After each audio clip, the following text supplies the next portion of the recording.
Well, the Hume Football League, the exciting time of the year that it is, it's finals time. We just want to get on the park. And Phil Bouffler, who's the Vice President, has been meeting up with folk. They've been calling each other and the Zoom meetings and all sorts of things are happening. And he joins us now to explain the latest on Hume and even Riverina and also Farrer football. How are you there, Phil? Yeah, not bad, Wayne. Bit windy day here today. The temperature's going to get up. Then there'll be a cooler change and a bit of rain comes through this evening and tomorrow, hopefully. All right, and that might bring just a bit of moisture, which I think's probably be welcome after a bit of a dry spell. Yeah, rain would be good. A lot of canola flowering and that sort of stuff. A bit of cereal starting to come out in here a bit, so it's just the perfect time to get a drop of rain. So they're forecasting probably 25 mil, and that'd be just unreal. Oh, wouldn't it be just unreal if they got 25 mil there? And Gladys rang you up and she said, Phil, I've been thinking about it, and I know how important footy is to the Hume area, and I'm going to come out of lockdown next week. Well, that would be a miracle, really, Wayne. But we haven't given up hope. We just, hoping we could get a bit of relief. As I said, we've been locked down here. There's no cases in our area in the LGA. So, how about we've done the right thing? We haven't been swanning around parks and doing everything else they do in Sydney. So, how about giving us a bit of relief? I think that would be nice, and there was a little bit of an intimation in her most recent press conference that they will be looking at what is available for the regions and trying to ascertain that.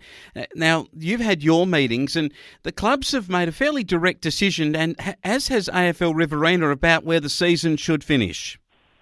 Well, we're working with RFL Riverina, with the Farrer and the RFL, so we've put out a joint media release just saying that after we had a Zoom meeting with clubs on Tuesday night and asked a couple of questions. So what came out of that was that the majority of the clubs, or the vast majority of clubs, didn't really want to go past the 3rd of October, Wayne. The rural areas and that sort of stuff are getting into a pretty busy time.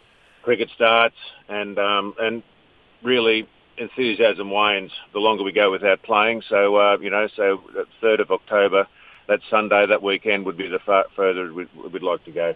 Okay, now let's put that in some sort of perspective. Hay cutting, Burr and Buttock, famous for being the hay runners.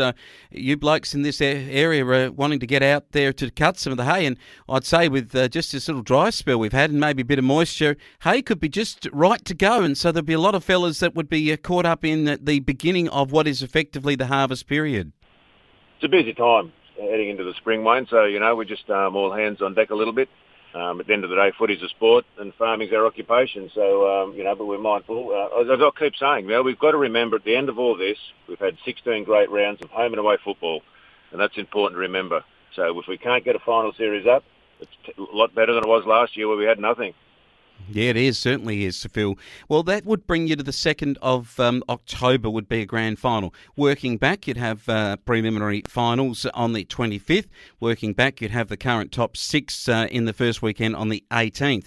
That would be if next week the announcement was made for that training week to begin at some point, well, albeit it might even be that leading into the 18th, you'd get your trainings in that week if an announcement was made, say, by the 10th of next week, that could be opened up for regional areas. Is it your expectation you'll get to that, or do you think you may still end up with a 25th and a 2nd of October game plan? I think that's the best we could hope for really now. Unfortunately, time's becoming our enemy. As the weeks roll on, we're just running out of time. So, as I said, keep saying mathematically we're still a chance, but if the way it's looking now, we'd probably be looking at either the last or the second last weekend for a grand final. So we've got 2 weekends left, but as the weeks roll on, that diminishes. It certainly diminishes. As do, I guess, the situation for the clubs, and the clubs involved, you've got the final 6 at least decided, but it may be that at some point, if you're only going to get 2 weeks, you'll have to go back to a final 4. It's not the preferred option from clubs, but is it one that they'll put on the table if we don't get out to play earlier? It wasn't really canvassed the other night because we just really wanted to know what their preferred option was. So obviously, as more information becomes available, we'll have to have another Zoom meeting. So, once again, it's these hurdles. We're up to the hurdle we're up to at this stage, trying to play the 3 rounds including the grand final. So if time marches on, maybe we do go to a top 4. Having a top 2 and just playing 1 versus 2, I don't think there's any appetite for that.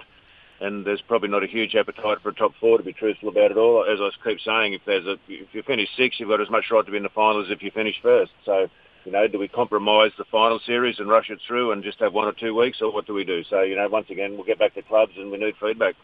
Yeah, it's a really important one. Now, the ASI medal is for the fairest and best player of the competition. Is there any direction as to how that might proceed and when it might proceed? Well, we've completed the home and away season, so that's all been done. So I couldn't see why the ASI medal wouldn't go ahead.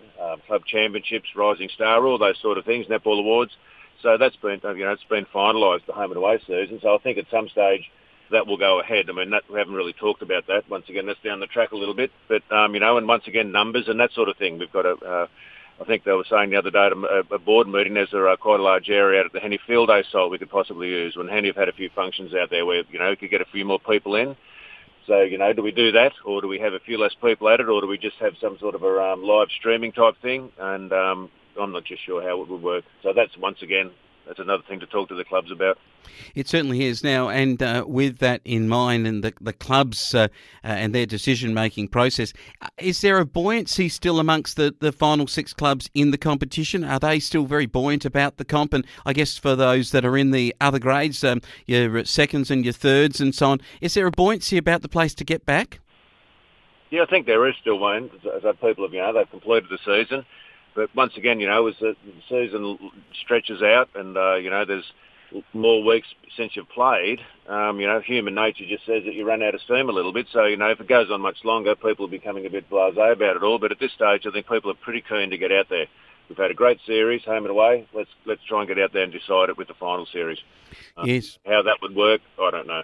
Oh, it's a fascinating situation. We've never been in this situation. Administrators never had to confront regular board meetings and Zoom-type conferences. The fellas in the 50s and 60s and 70s, back in the good old days, would never have even dreamt of this, Phil. Oh, not really, Wayne. That's the thing about it all. So we thought last year was a total disaster. We had to make all these hard decisions. But the thing really that resonates with clubs is that they want a decision, right? All this hanging around and we umming and ahhing and ifs and buts and maybes, let's forget about all that. We're getting pretty close to time. We're going to have to make a call one way or the other because I think everyone wants certainty and clarity in these types of events.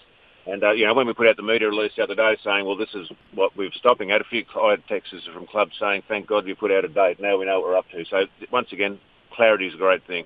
It certainly is. Clarity and a little bit of rain falling from the sky maybe over the next 24 hours in the Hume, Riverina and Farrer areas of the state. And Phil Bouffler, I hope that Gladys does make that phone call to you. I know you've got friends in high places and she says, Phil, we're on.